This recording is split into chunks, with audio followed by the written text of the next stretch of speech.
Chris Candido starts wrestling for TNA in January 2005. You were one of the bookers there, or the booker. And after some singles matches with the likes of AJ Styles, Dustin Rhodes, and even Diamond Dallas Page, he starts tagging with Lance Hoyt, now Lance Archer, versus Apollo and Sonny Siaki. And this is Chris's last match. Chris gets his foot caught in the loose canvas, sort of does a little twisting motion, and breaks his shin. 2 days later, he appears on a taped TNA TV show with his foot in a cast, and then afterwards, he flies home. Now, this causes a fatal blood clot in his leg. He just apparently wasn't aware that you're not supposed to fly after surgery, and No, that sort of became his undoing. They told him not to fly. They told him, do not fly. The doctors specific instructions, because he was in Orlando and he's from New Jersey or somewhere up there, and they knew he wanted to go back home. Or he may have asked, can I fly? No, do not fly. Do not fly.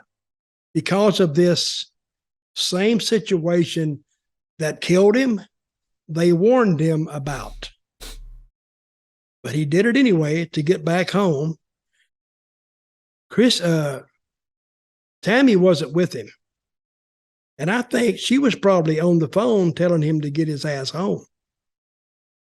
And so he went home, and I think he may have died before the second tape showed.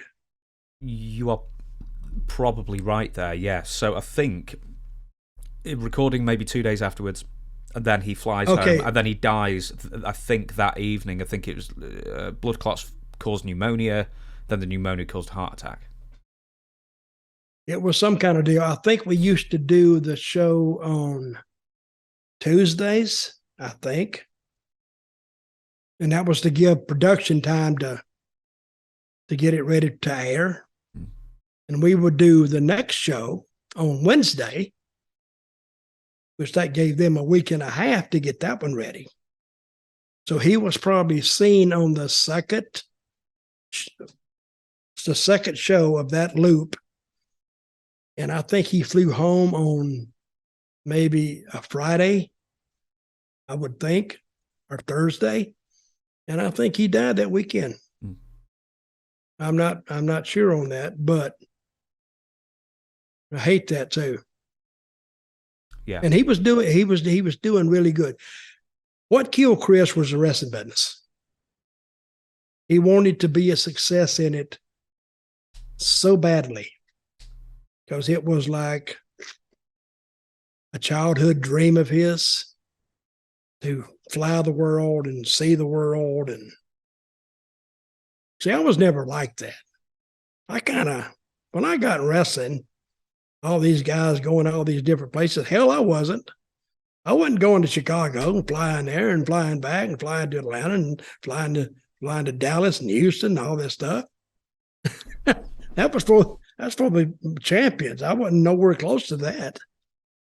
But he had seen this, and it appealed to him, and he wanted to be in the wrestling business as much as he wanted to breathe, I think.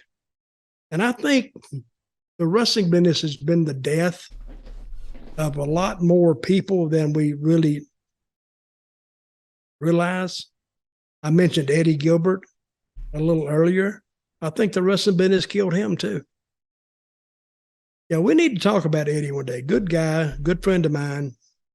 I think we could definitely do a full show on it. I actually sort of skipped ahead really slightly when I mentioned, the last match with Chris, because what I wanted to say beforehand is that shortly before he really cleaned up again, he started hitting the gym and he was looking great again, and he was still in his early 30s.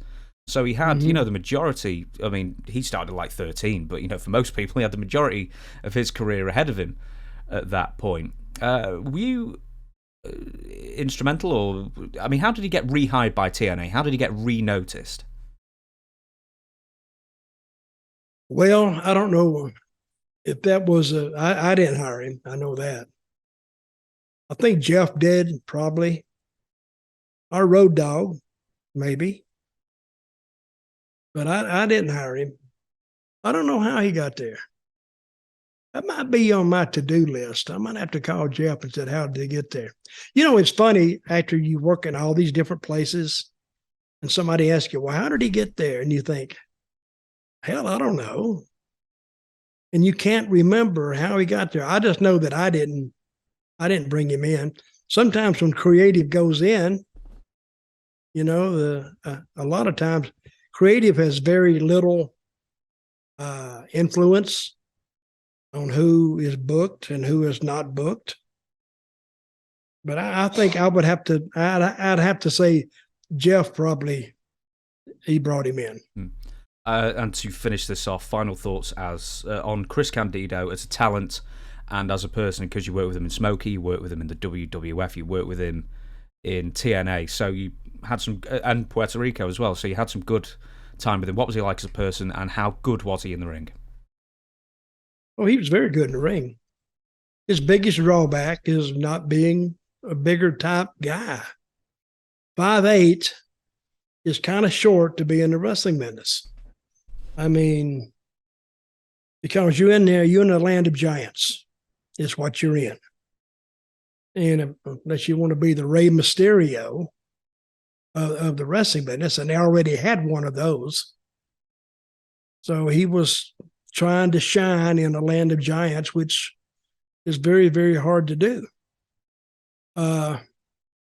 What was your question? I had my Chris. Just Chris. How personally, good was he? Well, maybe not how good was he, but how nice of a guy was he? All I hear is that he was a great dude. He was a great guy. He really was. Good guy, easy to get along with, and I can see him and Tom as a team. They matched each other. I mean, Chris had a more high level of energy, and Tom was like, "Yeah, man, whatever you want to do." He's laid back, you know.